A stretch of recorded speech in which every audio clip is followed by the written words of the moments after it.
What is that Nayana? म्हणजे असं काय आहे तिकडे की ज्याच्यामुळे लोक खूप सारे अट्रॅक्ट होतात, खूप सारे रील्स होतात. आम्ही असं ऐकलं की तिथे अदानीज, अंबानीज, वादवाद यांनी सगळ्यांनी जागा घेतल्यात. एअरपोर्टपासून 20 किलोमीटरच्या परिसरामध्ये नैना हा एक क्षेत्र निर्धारित केलेला आहे. त्याच्यामध्ये तुम्हाला पनवेल तालुका येतो, उरण तालुका येतो, पेण तालुका येतो, खालापूर तालुका येतो आणि ह्या सगळ्याचा 600 स्क्वेअर किलोमीटर म्हणजे आपण ट्रिपल टू मुंबई पकडूया हो, आणि डबल टू नवी मुंबई एवढा मोठा एरिया.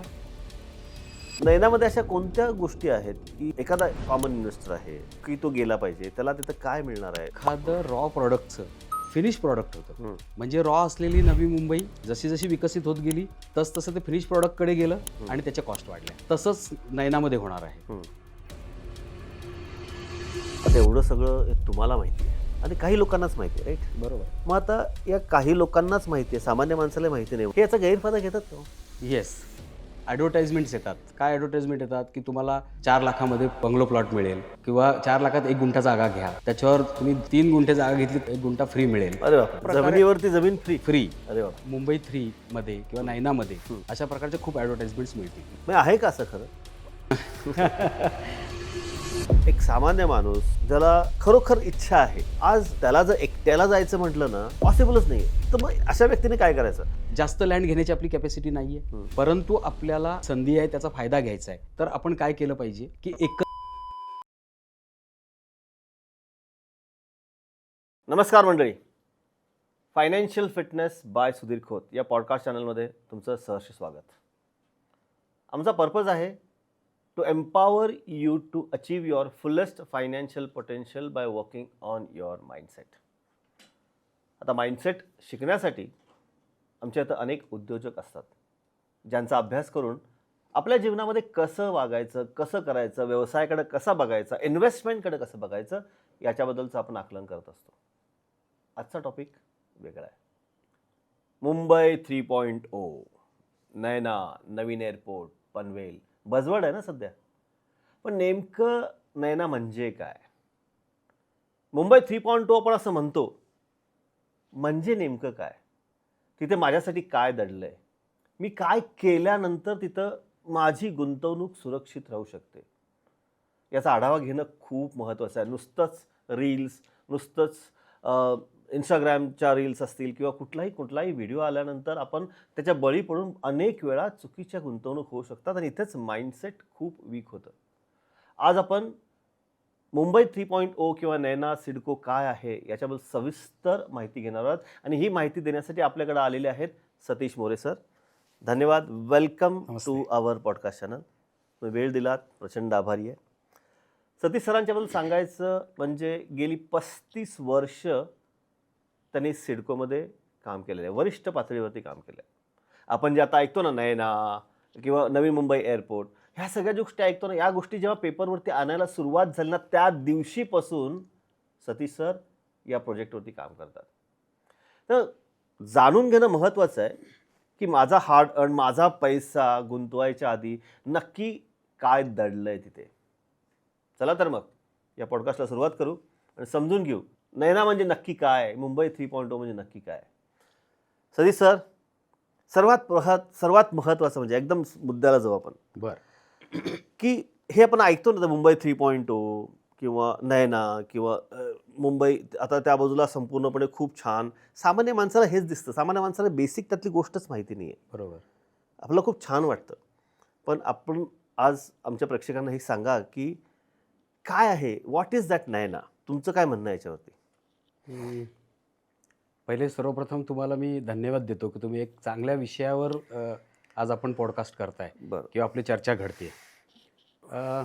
आपण नैना समजून घेण्याआधी आपल्याला बेसिक समजून घ्यायला लागेल की नैना हा जो एरिया आहे हा नवी मुंबई जी आपली आहे, वाशीपासून किंवा ऐरोलीपासून पनवेलपर्यंत, आणि त्याच्या पुढचा जो विकसित झालेला भाग आहे त्याला आपण नैना बोलतोय. बरं, मग असं नैना का म्हणतो? खरं नैना म्हणण्याचं कारण असं आहे की तुम्हाला आता एक गोष्ट कळली असेल किंवा आपल्या सगळ्यांना माहीत आहे की नवी मुंबईमध्ये airport, Navi Mumbai international airport ची स्थापना झाली आणि ते पहिलं विमान फ्लाय केलं आपण 3-4 महिन्यापूर्वी विमान फ्लाय झालं. बरोबर. तर मग हा विमानतळ जेव्हा येतो तेव्हा विमानतळाच्या आजूबाजूच्या परिसरामध्ये विस्कळीत विकास व्हायला नाही पाहिजे किंवा विमानतळाला पोहोचेपर्यंत लोकांना ट्रॅफिकला सामना करावा लागू नये. म्हणजे आता आपण जे इंटरनॅशनल एअरपोर्टला फेस येस, आपण जे फेस करतो की आपल्याला पळापळ करावं लागते आणि मग असं शेवटचा सेकंद राहिलेत का आणि मग त्यावेळेस आपण काय करूया, ही सगळा हा सगळे जे प्रॉब्लेम्स आहेत हे क्युअर करण्याकरिता सेंट्रल गव्हर्नमेंट म्हणजे आपल्या एअरपोर्टच्या सेफ्टी सँक्शन्स ज्या असतात या सगळ्या सेंट्रल गव्हर्नमेंटकडनं असतात. बरं. मग 2011ला जेव्हा सेंट्रल गव्हर्नमेंटनी हिरवा कंदील दिला, अरे बापरे, म्हणजे 2011ला येस, एअरपोर्ट सँक्शन झालं होतं. सँक्शन जरी 2011ला झालं तरी ते प्रपोज 1983ला झालं होतं. बापरे, म्हणजे बघा, म्हणजे आपल्याला माहिती पण नसतं की सरकार कुठल्या लेवलला काम करत असतं. राईट. सिडकोची स्थापना 1970ला झाली बरं. आणि 13 वर्षामध्येच MMRDAने सेंट्रल गव्हर्नमेंटला एक प्रस्ताव दिला की इथे डोमेस्टिक एअरपोर्ट असायला पाहिजे. तो विषय 1983चा. बरं. मग त्याच्यानंतर तिथले विरोध असेल किंवा तिथल्या जमीन अधिग्रहण आणि सगळ्या गोष्टी करेपर्यंत वेळ गेला आणि मग नंतर इंटरनॅशनल एअरपोर्टची गरज पडली. इंटरनॅशनल एअरपोर्टची गरज पडल्यानंतर मग आत्ता जो एक्झिस्टिंग एअरपोर्ट आहे मुंबईचा, ह्या मुंबई एअरपोर्टमध्ये खूप क्राऊड असल्यामुळे नवीन जागा शोधायला सुरुवात झाली. हो ना, खूप खूप गर्दी आणि असते. मग नवी मुंबईचा जो एअरपोर्ट होता डोमेस्टिक, त्याला इंटरनॅशनल करण्याकरताचा प्रस्ताव सेंट्रल गव्हर्नमेंटनी 2011 साली मंजूर केला बरं. आणि 2019 साली पहिलं विमान फ्लाय करावं असं त्यांनी अपेक्षा व्यक्त केली आणि त्या पद्धतीने कामकाज करा असं महाराष्ट्र गव्हर्नमेंटला सूचना दिल्या. बरं. अर्थात ही सगळा एअरपोर्ट सिडको एरियामध्ये होता आणि मग त्या एअरपोर्टच्या आजूबाजूच्या 25 किलोमीटर परिसरातला जो काही एरिया आहे किंवा जो काही सगळी शहरं आहेत किंवा तालुके आहेत ह्याच्यामध्ये कुठलीही विस्कळीत डेव्हलपमेंट होऊ नये किंवा प्लॅन सिटी डेव्हलप व्हावी म्हणून सेंट्रल गव्हर्नमेंटनी स्टेट गव्हर्नमेंटला सांगितलं की तुम्ही हा 25 किलोमीटर परिसराचा डेव्हलपमेंट प्लॅन करा. आणि हा 25 किलोमीटरचा जो एरिया आहे हा Navi Mumbai airport influence notified area, म्हणजे विमानतळामुळे बाधित होणारं म्हणून क्षेत्र. नाही ना, आणि त्यातला एक एक शब्द घेऊन नैना शब्द आम्हाला वाटलं कुठल्या आलेलं पोरीचं नाव आहे. अजिबात नाही, मुलीचं नाव. कारण नैना नावाची तशी हिरोईन आपल्या कुठं म्हणजे हिंदी मराठीत नाहीये ना, नाही, त्यामुळे आता तिचं काय नाव माहिती, आम्हाला वाटलं की असू शकते. असू शकते हा, काय, पण नाही, कुणाचं नाही, काय आमच्या असेल. कुठल्याही ऑफिसर्सचं किंवा कुठल्याही मंत्र्याच्या मुलीचं नाव नैना नाहीये. ओके. नैना हा Navi Mumbai airport influence notified area हा, आणि हे त्यातला हे एक एक प्रेक्षकांना शब्द खूप महत्त्वाचं आहे. एक शब्द घेऊन नैना हा अतिशय छान असा एक सुटसुटीत आणि सोपा शब्द झालेला आहे. So that is Naina. Good good good great, thank you so much हे क्लॅरिफिकेशन देण्याबद्दल. कारण नैना म्हणजे काय हेच लोकांना समजणं खूप महत्त्वाचं आहे. आता आपण ह्या गोष्टी खूप ऐकतोय आता, म्हणजे आपला हा पॉडकास्ट करण्याचा उद्देशच तो आहे की लोकांना इथे नक्की काय आहे हे समजणं. मग आता नैना किंवा तो जो एरिया आहे या एरियाचं काय कमर्शियल काय आहे, लोक बरेचसे त्या बाजूला चालले जातात. व्हॉट इज दॅट नैना, म्हणजे ते काय आहे, असं काय आहे तिकडे की ज्याच्यामुळे लोक खूप सारे अट्रॅक्ट होतात, खूप सारे रील्स होतात, खूप सारे रिअल इस्टेटचे लोक. आम्ही असं ऐकलं की तिथे अदानीज अंबानीज वादवाद यांनी सगळ्यांनी जागा घेतलेत. Why it is so influence, common माणसाला समजणं आवश्यक आहे. कारण नॉर्मली काय होतं की कॉमन माणसांपर्यंत ही बातमी पोचेपर्यंत सगळंच एकदम पुढं गेलेलं असतं. त्यामुळं कॉमन माणसाला तिथे काय नक्की असं आहे आणि त्याला त्याच्यात फायदा काय हे दिसण्यासाठी मला बेस समजून घेणं महत्त्वाचं आहे ना. तर बेस काय आहे? सुरुवातीला आपल्याला हा बेस समजून घ्यावा लागेल की मुंबईची गर्दी कमी करण्याकरता सिडकोची स्थापना केली. ऐरोलीपासून पनवेलपर्यंत आणि पनवेलपासून उरणपर्यंत हा जो विभाग आहे हा 1970ला मुंबईतली गर्दी कमी करायची किंवा मुंबईतलं ॲग्रिकल्चर प्रोड्यूस मार्केट म्हणजे APMC मार्केट हे शिफ्ट करायचं आणि त्याच्या अनुषंगाने नव्या मुंबईची निर्मिती झाली. मग नव्या मुंबईची निर्मिती झाल्यानंतर नव्या मुंबईच्या आजूबाजूला ऑलरेडी MIDC म्हणजे महाराष्ट्र इंडस्ट्रियल डेव्हलपमेंट कॉर्पोरेशन जे आहे त्यांचे कमर्शियल झोन्स होते. म्हणजे तळोजा असेल, रसायनी असेल, वागळे इस्टेट असेल. मग इथे येणाऱ्या ज्या इंडस्ट्रीयल ज्या फॅक्टरीज आहेत किंवा कारखाने आहेत ह्यातल्या लोकांना राहण्यासाठीची सोय आणि मग ह्यासाठी सिडकोनी घरं बांधणी, बंगलोज, सोसायटी प्लॉट्स अशा पद्धतीचं स्वरूप केलं. पण मग ह्या सगळ्याचं इथे दळणवळण पाहिजे म्हणून मग रेल्वे जी आपली हार्बर लाईनची जी रेल्वे आहे ती मानखुर्दपर्यंत होती ती मग वाशीचा ब्रिज करून ती पनवेलपर्यंत शिफ्ट केली आणि मग गेल्या 50 वर्षामध्ये अतिशय उत्तम विकास तुम्हाला पण सिडकोचा दिसतो. तरी सुद्धा जेव्हा आपण सिडको म्हणतो ना तरी काय तिथं असं काही फ्लॉजेस होते का तिकडे काही, म्हणजे जेणेकरून सिडकोची डेव्हलपमेंट होता होता खूप दिवस लागले, खूप वेळ लागला? असं नाही म्हणता येणार आपल्याला. कारण ज्या पद्धतीचं तिथलं एन्व्हायरमेंट होतं, म्हणजे हा वाशी किंवा हा सगळा जो नवी मुंबईचा भाग आहे, हा खाडी किनारी आहे. बरोबर. त्याच्यामुळे खाडी किनारी नेहमी आपण जर बघितलं तर तिथल्या परमिशन्स, तिथलं ॲटमॉस्फिअर, प्लस तिथल्या लोकांचे रोजगार, म्हणजे त्यांची शेती हा तिथलं मुख्य उत्पन्न होतं किंवा कोळी लोकांचं मासेमारी. आणि मग तिथल्या लोकांना हा जो काही विकासाचा हा काय झंझावात आहे विकासाचा, त्याच्यामध्ये सामावून घेण्याकरता एक मानसिकता तयार करावी लागते. ती पहिले करावी लागली. बरोबर आहे. कारण लगेच काही कुठलं रिव्हॉल्युशन लगेच काही लोकांना ॲक्सेप्ट करत नाहीत लोक. करेक्ट आहे. आणि मग नंतर मुंबईतल्या लोकांना तुम्ही नव्या मुंबईत येणं कसं, तुमच्यासाठी राहणीमान कसं चांगलं आहे, ह्यासाठी टाउनशिप्स डेव्हलप कराव्या लागल्या. बरोबर आहे. आणि त्यांच्यामध्ये तो रुजवावं लागलं की तुम्ही, कारण मुंबईत राहिलेला माणूस सहसा मुंबईच्या बाहेर पडायला बघत नाही. तो जास्तीत जास्त ट्रेन पुढे गेली म्हणून तो डोंबिवलीला गेला किंवा तो कल्याणपर्यंत गेला. पण तो नव्या मुंबईकडे तेवढा सुरुवातीला अट्रॅक्ट झाला नाही. बरोबर. कारण मुंबई सोडायची आणि दुसरे कुठेतरी एस्टॅब्लिश व्हायचं, हा, आता आपलं ही त्यांची मानसिकता नव्हती. आपलं area त्यामुळे सोडून थोडा वेळ गेला. पण पण नंतर मात्र अतिशय उत्तम असं शहर सिडकोनी वसवलं. आज जर आपण शहरांच्या याद्या बघतो आणि त्याच्यामध्ये जवळपास दुसऱ्या का तिसऱ्या नंबरवर राहण्याकरिताचं चांगलं शहर जर म्हणाल तर प्लॅन सिटी, म्हणजे मोठे रोड्स आहेत, सर्व कमर्शियल ॲक्टिव्हिटीज आहेत, रेल्वे आलेली आहे.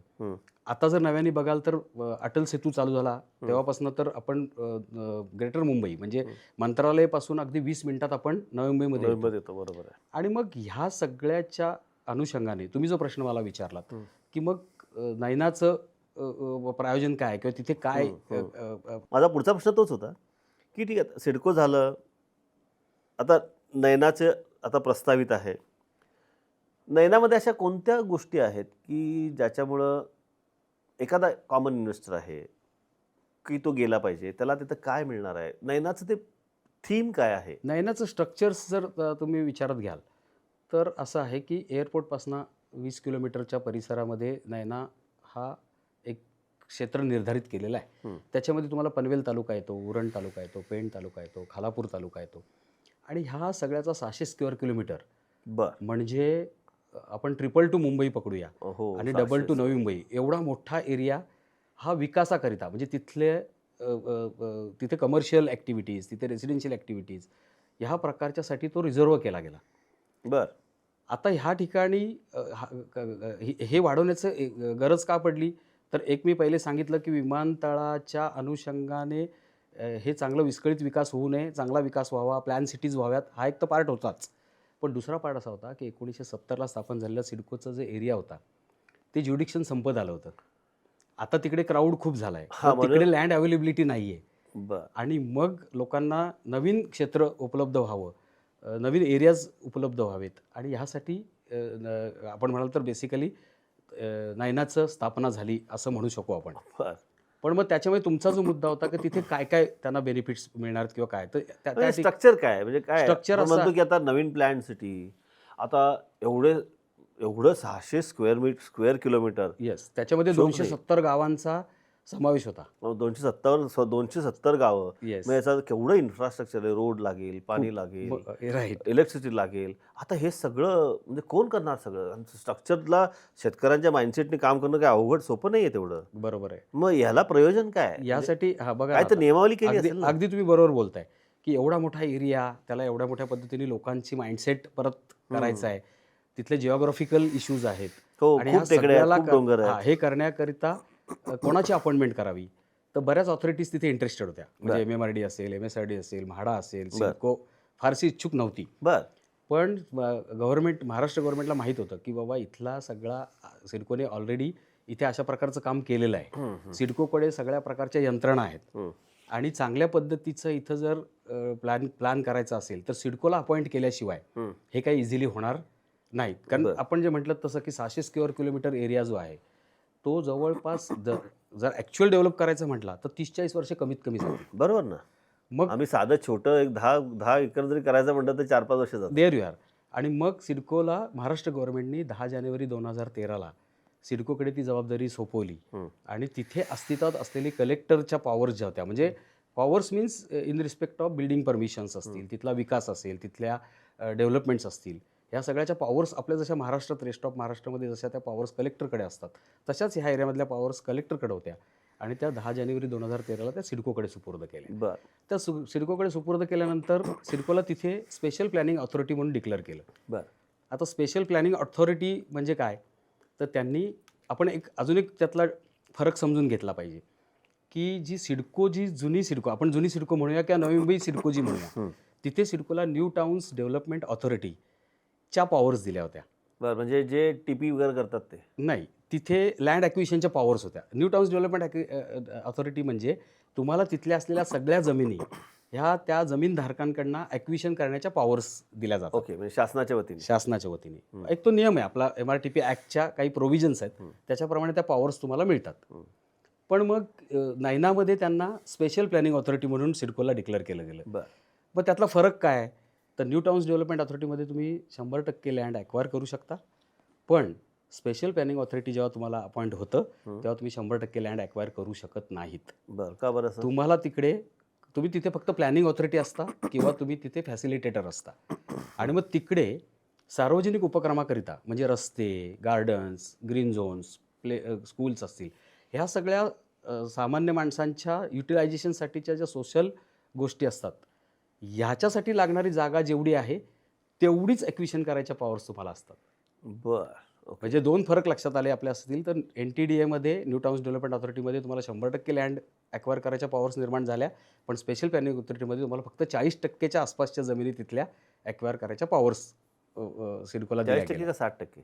नाही, 40% लागतात आपल्याला इन्फ्रास्ट्रक्चरसाठी. ओके ओके, दोन गोष्टी आहेत. कुठली सिटी डेव्हलप करायची झाली तर त्याच्यासाठी लोकांच्या म्हणजे पब्लिकच्या युटिलिटीसाठी एक 40% जागेची त्यातली गरज असते. ओपन पार्क्स असतील, गार्डन्स असतील, स्कूल्स असतील, कॉलेजेस असतील, वॉटर बॉडीज असतील, तर मग याच्यामध्ये काय थीम बसवली? म्हणजे आता शेतकऱ्याकडे जर 100% जागा असेल, से फॉर एक्झाम्पल अगदी बरोबर. 100 गुंठे जागा आहे त्याच्याकडे. येस, आता त्याच्यातली 40% जागा सिडको अक्वायर करणार, मग शेतकऱ्याला काय, त्याचं बेनिफिट मी काय? तेच त्याच्यावरच येतो मुद्द्यावर. विषय असा आहे की आता सगळा इथं विकास करायचा आहे, रस्ते करायचे आहेत, सगळ्या फॅसिलिटीज आणायच्या आहेत, वॉटरसाठी, पाण्यासाठी डॅम बनवायचा आहे, बरोबर. त्यासाठी पैसे लागतील.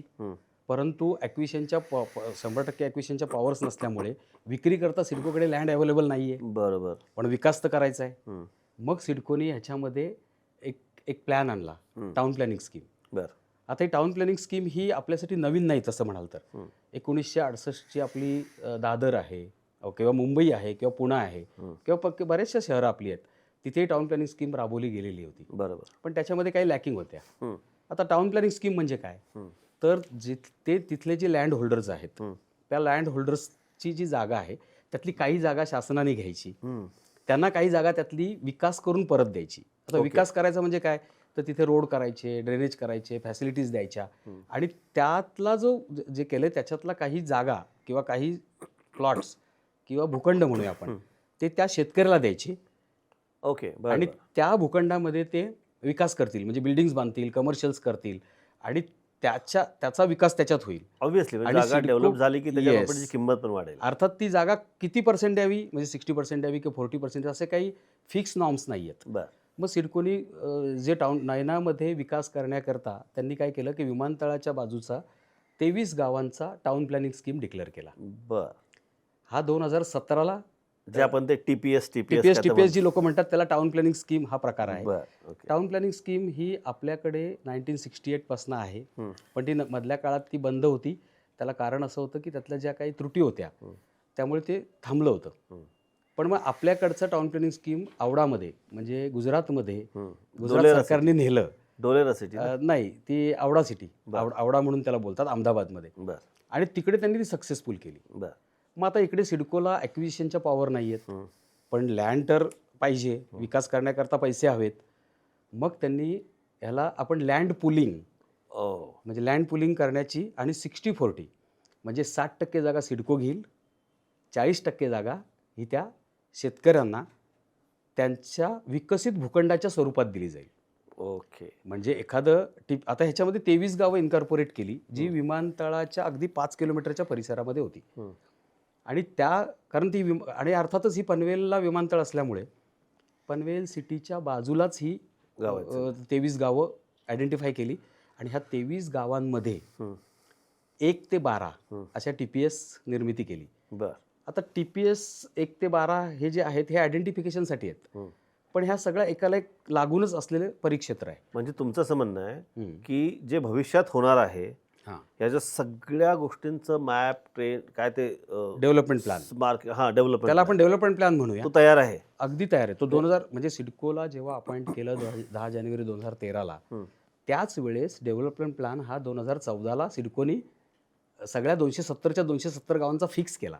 आज आपल्याला माहिती आहे म्हणजे कुठून रस्ता जाणार आहे, कसं जाणार आपल्याला आपण कुठून रस्ता जाणार आहे, कुठे कुठल्या प्रकारच्या सिटीज येणार आहेत, कुठल्या जागेचा वापर रेसिडेन्शियल आहे, कुठल्या जागेचा वापर कमर्शियल आहे, कुठे गोडाऊन्स होतील, कुठे शाळा होतील, कुठे, ही प्रत्येक इंचने इंच जागेचा तुम्हाला आता आढावा आहे, झोन माहिती आहे तुम्हाला. बरं, म्हणजे तुमची एखादी, उदाहरणार्थ तुमची एखादी जमीन आहे पनवेलमधल्या वाकडी गावामध्ये, तर त्या तुमच्या जागेमध्ये तुम्ही काय विकास होणार आहे, रस्ता जाणार आहे तो किती मीटरचा आहे, तुमच्या जागेमध्ये काय बांधता येईल, ह्या सगळ्याचं पिक्चर आता क्लिअर आहे. अरे वा. त्याच्यामुळे ज्या लोकांची जमीन आहे त्यांना आपल्या जमिनीमध्ये शेती व्यतिरिक्त कमर्शियल ऍक्टिव्हिटीज, ह्याला आपण कमर्शियल ऍक्टिव्हिटीज म्हणूया, या काय कमर्शियल ऍक्टिव्हिटीज होणार आहेत हे आज माहीत आहे. अरे वा. मग म्हणजे ओव्हरऑल जर बघायला गेलं तर मुंबई 3.0 म्हणजे आपल्या CM साहेबांचं जे स्वप्न आहे, जे आपण ऐकतो नेहमी की अशा पद्धतीने फायनान्शियल हब करणार आहे, एज्युकेशन हबच्या बद्दल ऐकलोय आपण. येस, आता याच्यामध्ये बऱ्याचशा गोष्टी, याच्यामध्ये बरेचसे झोनिंग केलं गेलं. त्याच्यामध्ये स्पेसिफिकली एज्युकेशन, एज्युसिटी, त्यानंतर मेडिकलची एखादी सिटी, त्याच्यानंतर IT पार्क्स, अशा प्रकारचे झोन डिक्लेअर केले. त्याच्या जसं की आता उदाहरण द्यायचं तर एड्युसिटी जी आपली आहे त्याच्यामध्ये जवळपास 10 फॉरेनच्या युनिव्हर्सिटीज तिथे इन्कॉर्पोरेट होतील, आणि त्या 10 ऑलरेडी त्यातल्या 6 फॉरेन युनिव्हर्सिटीजनी ऑलरेडी महाराष्ट्र गव्हर्नमेंटशी टाईप केलेलं आहे. अजून 4 मोठ्या युनिव्हर्सिटीज तिकडे येत आहेत पाईपलाईनमध्ये. या 10 युनिव्हर्सिटीजमध्ये जवळपास 1 लाख स्टुडंट्स दरवर्षी तिथे ॲडमिशन्स घेतील आणि तिथे शिक्षण घेतील, एवढ्या लेवलचं त्याचं स्ट्रेंथ आहे. अर्थात हे सगळं विमानतळाच्या आजूबाजूला आहे.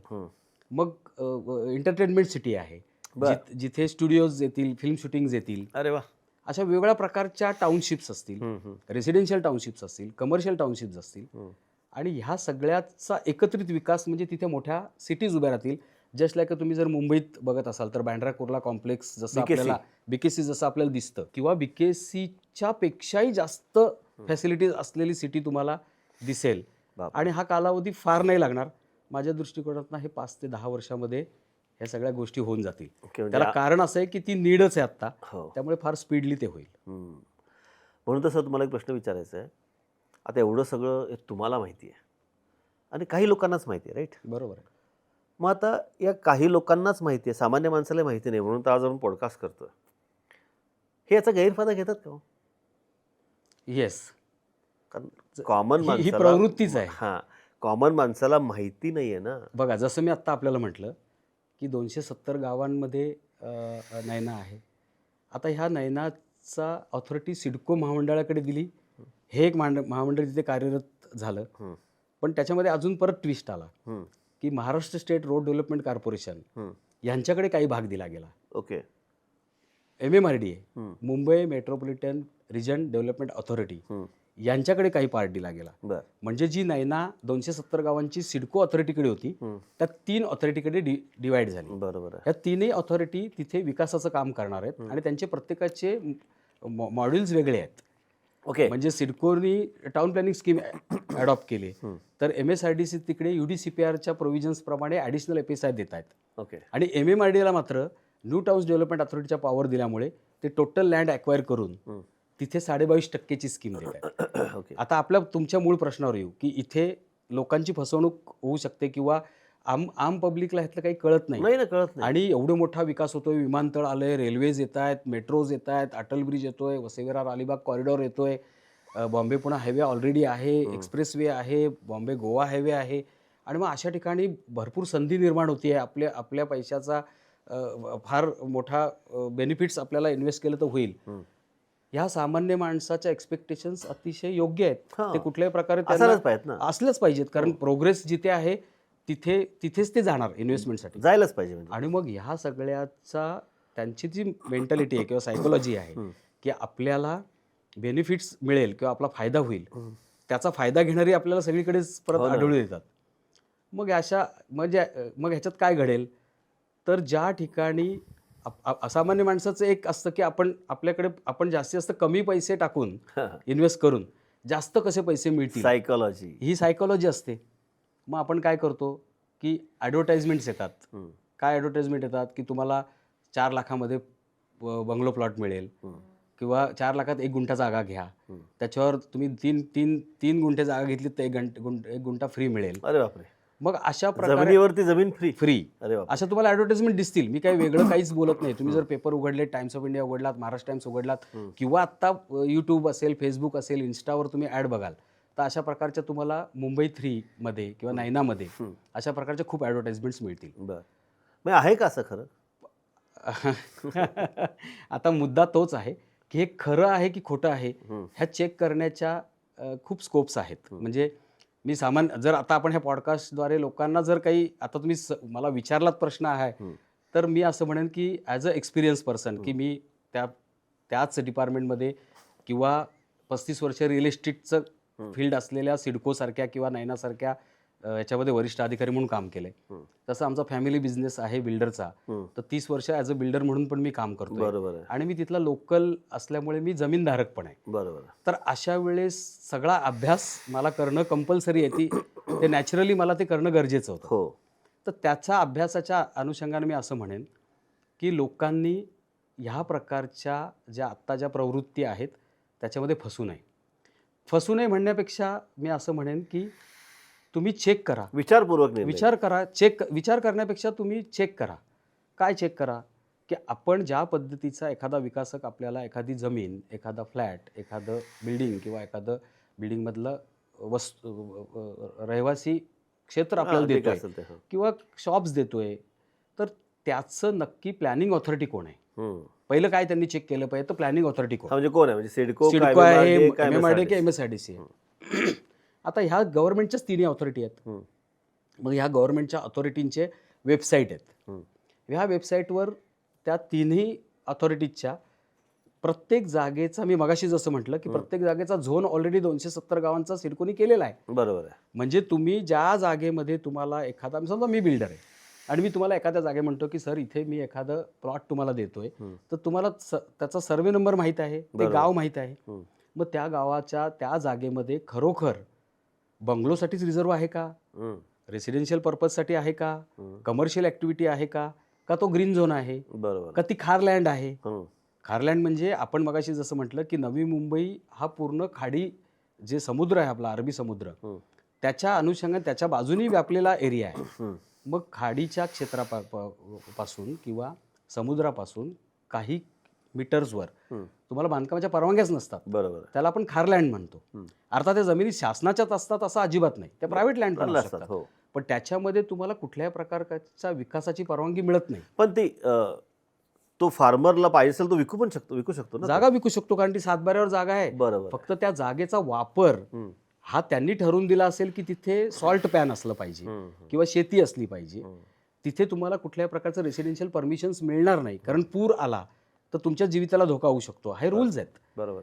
तर त्या जागेमध्ये जर आपण ते चेक नाही केलं तर आपण अशा प्रकारचीच वस्तू जर खरेदी केली तर आपलं नुकसान होऊ शकतं. म्हणूनच श्रोत्यांनो एक लक्षात ठेवा, प्रत्येक गोष्ट जी चमकाकते ती सोनं असते असं नाही आहे.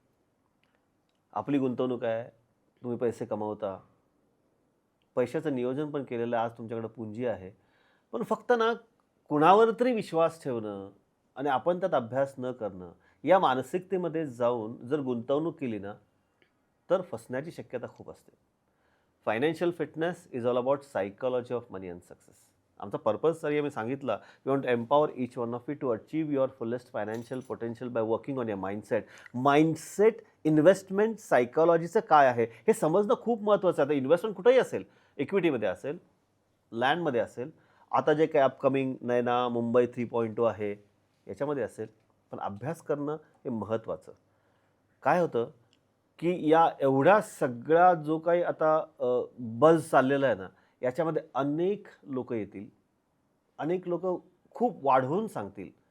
अभ्यास करणं हे आपलंच काम आहे. आणि तेच आपण आज सतीश सरांच्याकडनं बेसिक ग्राउंड लेवलला शिकतोय. आपण हे पण समजून घेऊ आता की जर नयनामध्ये मी जर गुंतवणूक केली तर भविष्य काय, आज नाही केली तर मी कशाला मिस करणार आहे. याच्याबद्दल थोडंसं आमच्या श्रोत्यांना सांगितलं ना तर कसं आहे की इन्व्हेस्टमेंट ॲनालिसिस करताना आज काय उद्या काय, मी माझ्या सेशनला नेहमी एक वाक्य म्हणतो, you cannot plan your future in the future. Okay. तसंच तुम्ही जर भविष्यामध्ये नंतर झाल्यानंतर बघू आणि त्यावेळी जर लोक आले तर काय होईल, आणि आता जर खरोखर आता ट्रेन सुटून जाईल. ट्रेन सुटून जाईल आणि आता जर ती प्रोसेस चालू आहे ना, त्या प्रोसेसमध्ये मी विचार कसा करायला पाहिजे आणि स्वतःला सांगा की काय बेनिफिट होईल त्यांचा. अगदी बरोबर आहे. जर तुम्ही नवी मुंबई म्हणजे आपण आता मुंबई जी बेसिक मुंबई ती मुंबई, त्याच्यानंतर नवी मुंबईला आपण मुंबई 2.0 2.2 म्हणू. त्यानंतर मुंबई 3 आणि मुंबई 4 अजून एक डिक्लेअर झाले पालघरकडे वाढवण बंदरचे. बरोबर. जर आपण आता आर्थिकदृष्ट्या जर विचार केला तर मुंबईमधल्या जमिनीच्या किमती किंवा तिथल्या प्रॉपर्टीजच्या किमती, त्याच्यानंतर नवी मुंबई विकसित झाली तेव्हा त्याच्या कमी असलेल्या म्हणजे कम्पॅरेटिव्ह टू मुंबईच्या याच्यामध्ये कमी होत्या. आणि मग नंतर जसं ती नवी मुंबई विकसित होत गेली ऐरोलीपासून पनवेलपर्यंतची, तर तिथे आज वाढलेल्या कॉस्ट आणि त्याच्यानंतर मुंबई 3, तर पैशाची जी वाढ होते किंवा इकॉनॉमिकल वाढ आपण जे काही इन्व्हेस्ट केलं त्याच्यामध्ये वाढ होते ती कधी होते, तर ज्या वेळेस एखादं रॉ प्रॉडक्टचं फिनिश प्रॉडक्ट होतं. म्हणजे रॉ असलेली नवी मुंबई जशी जशी विकसित होत गेली तसं ते फिनिश प्रॉडक्टकडे गेलं आणि त्याच्या कॉस्ट वाढल्या. बरोबर. तसंच नयनामध्ये होणार आहे की आत्ता ते रॉ प्रॉडक्ट आहे. बरोबर. त्याचा जसजसा विकास होत जाईल, अभ्यास करून येस तुम्ही जसजसं त्याचा विकास होत जाईल, जसजसं तिथला इन्फ्रास्ट्रक्चर प्रोव्हाइड होत जाईल, तसं तिथल्या ज्या काय तुम्ही इन्व्हेस्टमेंट्स केलेल्या आहेत त्या इन्व्हेस्टमेंटची किंमत वाढत जाईल, ॲप्रिसिएशन जास्त होईल. जिथे ऑलरेडी विकास झाला आहे, किमती सॅच्युरेट झाल्यात, बरोबर, तिथे तुम्ही इन्व्हेस्टमेंट केल्यानंतर वाढ होण्याच्या शक्यता फार कमी असतात जर आपण नीट ग्राफ बघितले तर. बरोबर. त्यामुळे माझ्या स्वतःच्या मते असं आहे की जेवढं तुम्ही व्यवस्थित आणि सगळं रूल्स रेग्युलेशन्स फॉलो केलेल्या असलेल्या जमिनीचा जो विकासक असेल त्याच्याकडनं तुम्ही जर जागा घेतल्यात तर तुम्हाला 100% त्याच्यामध्ये खूप ग्रोथ बघायला मिळेल. त्याचं कारण असं आहे की आपण मुंबईच्या जवळ आहोत. तसं बघायला गेलं तर आता पुण्याच्या पण जवळ आपण ट्रायंगलमध्ये पनवेल किंवा नयना आहे. अलिबागकडून आपण जर बघितलं तर तिकडून आपण जवळ आहोत. तर माझ्या दृष्टिकोनातनं आता ह्याच्या पुढे नवी मुंबई ही सेंटर होईल, पण नवी मुंबई म्हणण्यापेक्षा नयना ही सेंटर होईल आणि त्याच्यापासून 40 किलोमीटर मुंबई, 100 किलोमीटर पुणे, इकडे डोंबिवली, कल्याण, म्हणजे पूर्ण सेंटरला ग्रोथ नयना राहील आणि आजूबाजूनी त्याच्या सगळ्याकडनं त्याची ग्रोथ होत राहील. आणि मग आता ह्याच्यामध्ये इन्व्हेस्टमेंट्स ज्या म्हणजे गेल्या 6 महिन्यामध्ये आम्ही जो एक्सपिरियन्स घेतोय किंवा विमान उडलं म्हणजे पहिलं विमान फ्लाय केलं, टेक ऑफ केलं, त्याच्यानंतर आज जी पोझिशन आहे, तर आपल्याकडे पूर्वी जे म्हणजे इन्व्हेस्ट करणारे किंवा ह्यांची जी संख्या पाहता किंवा त्यांचं स्वरूप पाहता त्या फक्त मुंबईमधनं, ठाण्यामधनं किंवा आपल्या लोकल लेवलच्या इन्व्हेस्टमेंट्स होत्या. आज परिस्थिती गेल्या 3 महिन्यामध्ये पूर्ण बदलली. ओव्हरसीजमधनं इन्व्हेस्टमेंट्स यायला लागल्यात. बेंगलोर, कलकत्ता, दिल्ली ह्या एरियामधनं इन्व्हेस्टमेंट्स यायला लागल्यात. मोठे मोठे डेव्हलपर्स म्हणजे अदानी, मगाशी तुम्ही एक उल्लेख केला, अदानी, गोदरेज, वाधवा यांच्या मोठ्या मोठ्या, हिरानंदानी यांच्या मोठ्या मोठ्या टाउनशिप्स ऑलरेडी 15 ते 20 वर्षापासून तिकडे इस्टॅब्लिश होत आहेत. ह्या टाउनशिप्सचं स्वरूप असं आहे की एक एक टाउनशिप 400-400, 500-500 एकरची टाउनशिप आहे. त्याच्यामध्ये सगळ्या मल्टी स्टोरीड म्हणजे जवळपास आता 45 माळ्याच्या परवानगीच्या बिल्डिंग्स, 32 माळ्याच्या परवानगी आत्तापर्यंत होती, याच्यापुढे 45 माळ्याच्या पर्यंत परवानगी आता येत आहेत. आणि त्याच्यामुळे एक मोठी टाउनशिप किंवा मोठं एक बँड्रा कुर्ला कॉम्प्लेक्समध्ये तुम्ही जर पनवेलच्या पळसप्यापासून जर पुण्यापर्यंत याल तर तुम्हाला पूर्ण रोडमध्ये ह्या सगळ्या प्रकारची एक मोठी सिटी जी इंटरनॅशनल लेवलची असेल, ज्याच्यामध्ये इंटरनॅशनल लेवलच्या सगळ्या फॅसिलिटीज असतील, कॉर्पोरेट लेवल्सच्या त्याच्यामध्ये ऑफिसेस असतील, वेगवेगळ्या प्रकारचे व्यवसायाच्या संधी असतील, आणि अशा प्रकारची मोठी टाउनशिप जेव्हा डेव्हलप होईल तेव्हा ॲटोमॅटिकली लोकांचा ओढा तिकडे वाढेल.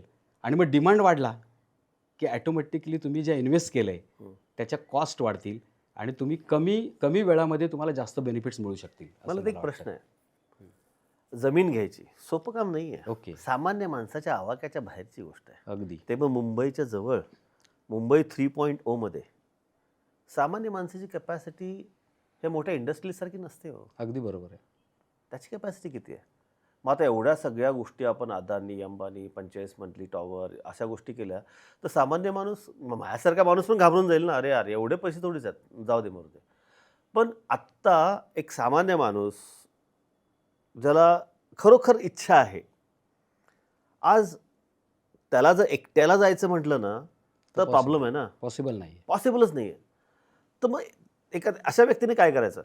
म्हणजे middle class, upper middle class त्याने काय करतं? त्यासाठी काय असं प्रोव्हिजन आहे का? काय असं असं थीम बिल्टअप होत आहेत का त्या बाजूला? बघा, लोकांनी आपण जे इन्व्हेस्टमेंट्स करतो किंवा आपण ज्या प्रकारे लोक, आता आपण ज्या मिडल क्लास किंवा अप्पर मिडल क्लास अशा प्रकारचा जो क्राऊड आहे असं म्हणतो, किंवा इकॉनॉमिकली विकर सेक्शन असं म्हणूया, तर यांच्यासाठी सुद्धा स्कीम्स तिकडे आहेत. स्कीम्स म्हणजे काय? स्कीम्स म्हणजे की आता बिल्डिंग स्कीम्स आहेत किंवा Okay. बंगलो स्कीम्स आहेत, किंवा तुम्ही काही लोक एकत्र येऊन तुम्ही सोसायटी स्थापन करून हां, ती लँड तुम्ही घेऊ शकता. म्हणजे लँड पुलिंग, आपलं Yes. Internal local land pulling. आता इथे शासनाकडनं जमीन तुम्हाला विकत घ्यायची नाही. बरोबर. इथे तुम्हाला लँड होल्डर्सकडनं, म्हणजे आपण बोलू की जे लँड होल्डर्स आहेत, आपण त्यांना शेतकरी म्हणूया किंवा ज्यांच्याकडे जमीन आहे त्यांच्याकडनं आपण जमीन विकत घेऊ शकतो. अशा वेळेस मी सजेस्ट असं करेन की आपण जर जास्त लँड घेण्याची आपली कॅपॅसिटी नाही आहे, परंतु आपल्याला आपलं स्वतःचं घर करायचं आहे, आपल्याला आत्ता हा जे काही सगळी संधी आहे त्याचा फायदा घ्यायचा आहे, तर आपण काय केलं पाहिजे की एकत्रित यायला पाहिजे. पण मग आता एकत्रित येण्याकरता तुम्ही एखाद्या कंपनीत काम करत असाल तर तिथले 15, 16, 20 लोक एकत्र आलो, आपण एक गुंठ्याचे पैसे जमा केले आणि एक 20 गुंठे जागा घेतली, तर सिडको आपल्याला 40% नयनाच्या ह्याच्यामध्ये 40% 800 मीटरचा प्लॉट मिळेल आणि त्याच्यावर आपल्याला 2.5 FSI मिळेल.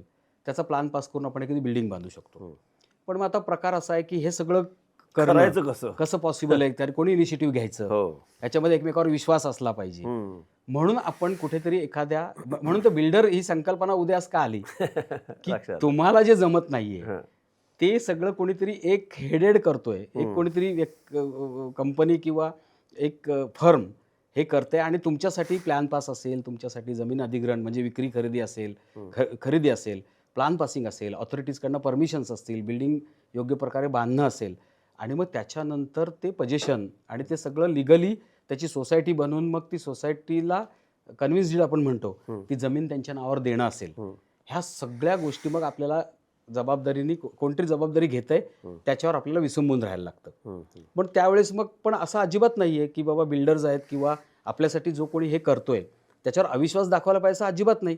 कारण आत्ता भारत काय जगभर तुम्ही जर बघाल का हे डेव्हलपमेंट सगळी जी आहे ती अशा प्रकारे कुठल्या तरी कंपनीज, कुठल्या तरी बिल्डर्स विकासक यांनीच केलेल्या आहेत. बरोबर. अशा वेळेस काय प्रत्येक ठिकाणी आपली फसवणूकच होईल असं अजिबात नाही. पण मग आपण मी आता नेहमी असं म्हणत राहतो की मुंबईला जर तुम्ही कधी आलात, येत असाल, तर ट्रेनमध्ये आपल्याला गेली 50 वर्ष माहिती आहे की बाबा ह्या ट्रेनमध्ये पाकिटमार आहेत. पण मग आपल्याला माहीत असलं तरी आपण त्या ट्रेनमध्ये जाताना आपली काळजी घेत नाही आणि मग आपलं पाकिट मारलं गेल्यानंतर म्हणतो की माझं पाकिट मारलं गेलं. तोच लॉजिक इथे लागू होईल असं मला वाटतं की आपल्याला माहिती आहे की जगामध्ये 2 प्रकारची लोक असतात, एकतर तुमचे चांगलं करणारी किंवा न्यूसेन्स क्रिएट करणारी. आता ह्यापैकी आपला चॉईस असला पाहिजे, आपण अलर्ट असलं पाहिजे. मग चांगला बिल्डर शोधणं, त्याच्याकडनं काय तो काय करतोय, त्याचे रूल्स रेग्युलेशन्स, त्याच्या परमिशन्स, आणि त्या सगळ्या परमिशन्स शासकीय जिथनं त्याच्या परमिशन्स मिळतात.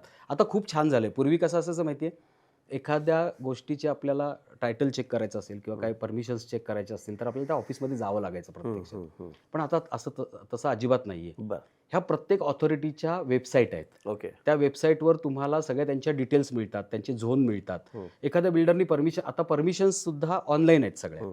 मग एखाद्या ठिकाणी तुम्ही एखादी जागा घेताय, त्या जागेचा झोन कुठला आहे हे तुम्हाला ऑनलाईन कळू शकतं. त्या जागेमध्ये एखादा बिल्डर बिल्डिंग बांधतोय किंवा तो असं म्हणतोय की तुम्ही एकत्रित या माझ्याकडे, मी तुमची सोसायटी करतो आणि तुम्हाला तिकडे मी बिल्डिंग बांधून देतो, तर तुम्हाला त्या जागेचा झोन काय हे तुम्ही त्या ऑनलाईन चेक करू शकताय.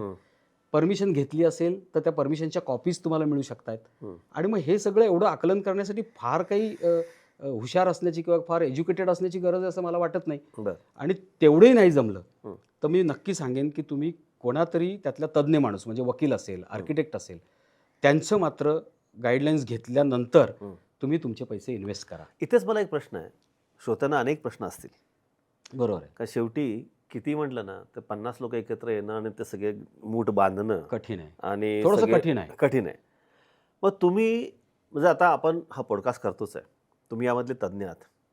आता ठीक आहे, पण तुम्ही असं कोणतं आमच्यासाठी म्हणजे आमच्या फायनान्शियल फिटनेस या कम्युनिटीसाठी आम्ही सपोज असं केलं की एक लिंक दिली बा कुणाला काय प्रश्न आहेत का, बरोबर. आणि सांगितलं की श्रोतांनो जर तुम्हाला जर काही प्रश्न असतील तर लिंकवरती लिहा तुम्ही, किंवा तुम्हाला जर इंटरेस्ट असेल तर लिंकवरती लिहा. अगदी बरोबर. मग असं तुम्ही आमच्यासाठी म्हणजे जो गाईड, कारण शेवटी आपण लाईट दाखवला आहे पण तिथं गेल्यानंतर काय करायचं हे पण सांगितलं पाहिजे श्रोत्यांना. नक्की. कारण माझा अनुभव काय की आपण जर एवढं सगळं छान नॉलेज दिलं आहे आणि जर कोणी उत्स्फूर्तपणे त्या एरियात गेला आणि चुकीच्या व्यक्तीच्या हातात पडला तर त्याचं त्याची नुकसान होऊ नुकसान होऊ शकतं.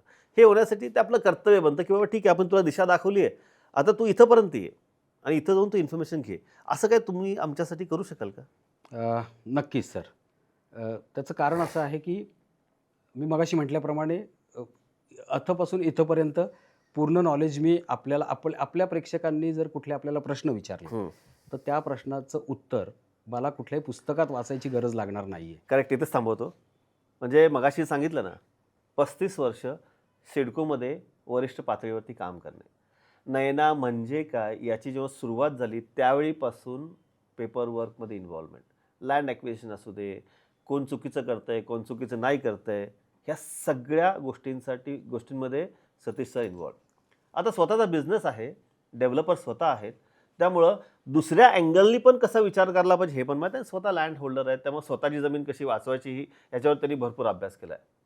तर मला असं वाटतं की तुम्हाला कोणताही प्रश्न असेल, तुम्हाला गुंतवणूक करायची आहे, नवीन माहिती पाहिजे आहे, तर आम्ही डिस्क्रिप्शनमध्ये एक गुगल फॉर्मची लिंक दिलेली आहे. तो फॉर्म भरा, भरल्यानंतर आमच्याकडे येईल आणि जितकं शक्य असेल तितक्या प्रमाणात आम्ही तुम्हाला त्याची माहिती देण्याचा प्रयत्न करू. तर again coming back to our own Nayana, तुम्ही त्या एरियामध्ये खूप पहिल्यापासून स्क्रॅचपासून काम केलं. How do visualize Nayana? 2 प्रश्न आहेत actually. How do visualize Nayana? First point, तुम्हाला काय वाटतं? बरं. जर आज मी म्हटलं की नाही आता जाऊ दे ना, कशाला पाहिजे, माझं इथं घर पुण्यामध्ये आहे, आता मी कधी जाणार आहे मुंबईला, असा विचार केला तर माझं काय नुकसान होईल? आणि भविष्यामध्ये what is Mumbai 3 in your mind? मी तुमच्या पहिल्या प्रश्नाचं उत्तर देतो की आत्ता खरं म्हणाल तर विमानतळ चालू होण्यापूर्वी ही रॅट रेस सुरू झाली नव्हती. अच्छा, बरं. आता ही रॅट रेस सुरू झाली. अच्छा, खूप लोक येतात. खूप म्हणजे इतका डिमांड. अर्थात ज्या पद्धतीचं महाराष्ट्र शासन किंवा ज्या पद्धतीच्या तिथल्या ऑथॉरिटीज काय फॅसिलिटीज आम्ही देतोय, कशा प्रकारची सिटी असेल, हा सतत प्रमोशन्स ज्या पद्धतीच्या चालू आहेत, त्यामुळे 100% लोकांच्या मनामध्ये आता नक्कीच येणार की मी पुण्यात असू दे, मी मुंबईत असू दे, मी नाशिकमध्ये असू दे, मी महाराष्ट्रातला रेस्ट ऑफ महाराष्ट्र असू, मी भारतात कुठे असू दे, पण माझं स्वतःचं एक घर किंवा माझी एक वास्तू किंवा राहण्यासाठी एक प्लॅन सिटी जर मला पाहिजे असेल, कारण नवी मुंबई मी मी मुंबई 3 पाहतोय तिथे तुम्हाला खूप लँडस्केपिंग्ज आहेत, खूप मोकळ्या जागा आहेत, खूप चांगल्या म्हणजे आधुनिकता आणि ग्रामीण याचा संगम किंवा निसर्गाचा संगम तुम्हाला तिकडे मिळणार आहे. बरं. ह्याच्या बरोबरीने मी त्याला जे व्हिज्युअलाइज करतोय ते ह्या पद्धतीचं आहे की तुमची कुठलीही जनरेशन असू दे, अगदी छोट्या मुलांपासून असू दे ते तुमच्या वृद्ध जे आहेत त्यांना सगळ्यांना लागणाऱ्या ज्या सोयीसुविधा आहेत, म्हणजे एज्युकेशन असेल, तुमचं एंटरटेनमेंट असेल, तुमचं ट्रान्सपोर्टेशन असेल, ह्या सगळ्या गोष्टी इतक्या इझिली इतक्या ॲडव्हान्स टेक्नॉलॉजीच्या असतील की तुमचं लाईफस्टाईल एक चांगलं म्हणजे एक हेल्दी लाईफस्टाईल प्लस ते आनंददायी लाईफस्टाईल तुम्हाला जर पाहिजे असेल तर मी म्हणेन तुम्ही मुंबई 3 कडे बघू शकता. ग्रेट. नंबर 1. नंबर 2, तुमचा दुसरा प्रश्न होता की आम्ही काय गमावू. परिस्थिती सर अशी आहे की आत्ताच जमिनीच्या किमती, तिथल्या बुकिंगच्या किमती आणि अल्टिमेटली ज्या पद्धतीचे विकासक म्हणजे बिल्डर्स, डेव्हलपर्स किंवा मोठमोठ्या कंपनीज तिकडे गोदरेजसारख्या L&T सारख्या कंपनीचे मोठे मोठे प्रोजेक्ट्स येत आहेत, ह्याची अल्टिमेटली किंमत ही फार स्पीडली वाढणार आहे. बरोबर आहे, कारण कारण डिमांडच तेवढी जेवढा डिमांड आज खूप डिमांड येतोय. म्हणजे माझा स्वतःचा एक्सपिरियन्स जो आहे की गेले 10 वर्ष नयना जी अगदी रांगत चालत होती किंवा तर ती आपण असं म्हणतो की एखादं मूल असतं, ते मूल काय असतं, पहिले छोटं असतं, ते रांगतं, मग थोडं चालायला लागतं, मग ते पळायला लागतं आणि मग ते हळूहळू विकसित होतं. इथे तसं नाही दिसत आहे. इथे रांगण्यानंतर डायरेक्टली चालण्याचा प्रकारच नाही, डायरेक्ट ते पळतंय. तर अशा वेळेत हे जे पळतंय, हा जो मधली प्रोसेस का का झाली नाही, रांगण्याची प्रोसेस किंवा उभं राहण्याची प्रोसेस का झाली नाही, की ह्याला ज्या पद्धतीने हा विकास होतो इकडे, तो इतका स्पीडली आहे की आपल्याला तो स्पीडचा झंझावात, आपण जर त्या स्पीडमध्ये जर आज इन्व्हॉल्व नाही झालो तर नंतर त्या स्पीडमध्ये आपण पार्टिसिपंट पण होऊ शकणार नाही. कारण तिकडे मग मॅरेथॉन रेस सुरू होईल आणि मग तेव्हा तुम्ही फार गमवाल. तर मी ॲज अ फ्रेंडली म्हणेन, ॲज अ डेव्हलपर म्हणेन, ॲज अ सिडको अधिकारी म्हणेन, ॲज अ फ्रेंडली मी म्हणेन किंवा एक सोशल अँगलनी म्हणेन की आपण आत्ता अभिनय तो कभी नाही, या जर वर्ष 2 वर्षात तुम्ही जर, कारण बघा विमानतळाचं सुद्धा, विमानतळ सुरू झालं पण आता विमानतळ 8 तासापुरतंच फक्त फ्लाय होत आहेत विमानं, पण पुढच्या आठवड्यापासून किंवा अगदी महिन्याभरामधनं 24 तास विमानतळ ओपन होत आहे. अशा वेळेस तिथला स्पीड आणि इन्फ्रास्ट्रक्चर लेवल तर इतकं सुपर्ब किंवा सुप्रीम लेवलचं तुम्हाला बघायला मिळेल की ब्रिजेस, तुमची ट्रॅफिकच तुम्हाला लागणार नाही. ही जी मुंबई 3G सिटी आहे ना, तिथे तुम्हाला सिग्नल्स मिळणार नाहीत, तुम्हाला ट्रॅफिक दिसणार नाही आणि त्याचा फायदा असा होईल का तुमची लाईफस्टाईल, आपण डिस्टर्ब होतो बघा, आपण एखाद्या ठिकाणी गाडी घेऊन चाललोय, ट्रॅफिक लागली, कुठेतरी सिग्नल्स लागलेत, कुठेतरी मध्येच कोणीतरी आडवं येतंय, कुठल्या प्रकारचा सिक्वेन्स नाही आहे, कुठल्या प्रकारची शिस्त नाही आहे, अशा प्रकारच्या ह्याच्यात आपण फ्रस्ट्रेट होतो. घरी पोचेपर्यंत आपण थकून गेलो असतो या सगळ्या मेंटली ह्याच्याने. हा थकवा अजिबात माझ्या दृष्टिकोनातनं, म्हणजे कदाचित मी जास्त बोलते असं होईल, पण त्याचे उदाहरण, त्याचं तुम्ही तुम्ही येऊन बघा नवी मुंबईमध्ये, आत्तासुद्धा तुम्हाला इतकं प्लेझंट वाटेल की तुम्हाला मोठे मोठे रस्ते दिसतील तुम्हाला, कारण हे ऑलरेडी सगळं झालंय, विमानतळाच्या अनुषंगाने झालेलं आहे सगळं. सो ह्याचा बेनिफिट आपण घेतला पाहिजे सगळ्यांनी, असं मला वाटतंय. एक चांगली सिटी, राहण्यासाठी पण चांगली सिटी आणि इन्व्हेस्टमेंटसाठी सुद्धा चांगली सिटी, कारण त्या सिटीमधली ग्रोथ जी आहे त्याचं पर्सेंटेज खूप मोठं आहे. त्यामुळे ही रेस, म्हणजे ह्या रेसमध्ये मी म्हणजे हेल्दी रेसमध्ये पार्टिसिपंट व्हायला काहीच हरकत नाही ना. शेवटी हेल्दी रेस कधी पार्टिसिपंट होऊ शकतो. शेवटी करतो कशासाठी, ग्रोथसाठी. येस, प्रत्येकाच्या ग्रोथसाठी, इव्हन पुढच्या जनरेशन्ससाठी सुद्धा आपण विचार करत असतो. त्या अनुषंगाने जर आपण विचार केला तर आत्ताचं जनरेशन पुढच्या जनरेशन्सला जर काही ग्रोथ हवी असेल तर माझ्या मते फक्त नैना आणि मुंबई 3. सो श्रोते हो, गुंतवणूक मुंबई 3.0 खूप छान आहे. अनेक प्रश्न असतील डोक्यामध्ये. इथे आलेले सतीश सर, त्यांचे काही माणसं डेप्यूट करतील, आपल्या प्रत्येक प्रश्नाची उत्तर देण्यास मदत करतील. उद्देश एवढाच आहे की फायनान्शियल फिटनेस या कम्युनिटीमध्ये तुम्ही आहात आणि तुमचं पोटेन्शियल मॅक्सिमम बाहेर कसं काढून तुमची ग्रोथ ही आमच्यासाठी प्रायोरिटी आहे. पुन्हा एकदा रिमाइंडर, डिस्क्रिप्शनमध्ये एक लिंक दिलेली आहे. काहीही प्रश्न असतील, तुम्हाला गुंतवणूक करायची असेल किंवा अजून काही क्लॅरिटी हवी असेल तर तो गुगल फॉर्म फिल करा आणि सबमिट करा. आणि तुम्हाला जर हा एपिसोड आवडला असेल, तुम्हालाही वाटत असेल की तुमचे आप्तेष्ट, नातेवाईक, मित्रमंडळी यांना नैना रियालिटीमध्ये काय आहे त्यांनी फसू नये असं तुम्हाला वाटत असेल तर हा व्हिडिओ नक्की शेअर करा आणि सबस्क्राईब करून हिट नोटिफिकेशन करायला विसरू नका, कारण असे अनेक दिग्गज, माइंडसेटनी पॉवरफुल लोक हे नेहमीच आम्ही तुमच्यासाठी घेऊन येत असतो. उद्देश एकच आहे, पर्पज एकच आहे, to empower each one of you to achieve your fullest financial potential by working on your mindset. Thank you so much. Thank you sir, thank you so much for being. Thank you so much. पण जाता आता एक गोष्ट नक्कीच सांगेन की तुम्ही जे लोकांना सांगितलं की डिस्क्रिप्शन बॉक्समध्ये तुम्ही तुमच्या काही डाऊट्स असतील, काही विषय असतील तर ते मांडा.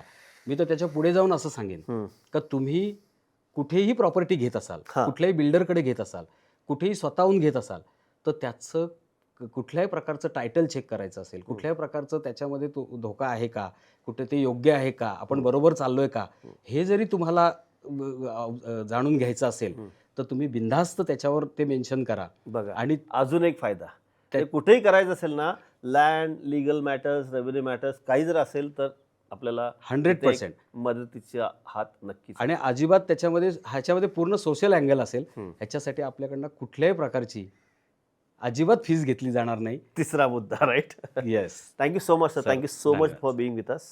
सर, तुमचा थँक्यू. वेळात वेळ काढून तुम्ही आलात येस. आणि आमच्या श्रोत्यांना सगळी माहिती दिलीत. मला सर आपण इथे बोलवलं. अजून खूप गोष्टी इलॅबरेट करण्यासारख्या आहेत किंवा लोकांपर्यंत थोडक्यात होणार नाही ना, कारण पोहोचणं एवढं शक्यच नाहीये. एवढं शक्य नाही. पण मी म्हणेन की आपण आत्ता जे काही एक हा उपक्रम घेतला आणि त्याच्या अनुषंगाने लोकांमध्ये हा अवेअरनेसचा एक रुजवात, एक आपण पणती सुरुवात लावतो केली, हां. तशी सुरुवात केली आहे. तर त्याचा फायदा कदाचित याच्या पुढे कोणी फसणारा असेल ॲब्सोल्युटली. तर एखादा फसणाऱ्या ग्राहकाला जर वाचवू शकलो तर आपला आजचा एपिसोड हा सार्थकी लागला असं मला वाटतं. तेवढीच इच्छा आहे. धन्यवाद. लोकांनी एकदम निश्चिंत राहावे. Thank you sir. Thank you so much.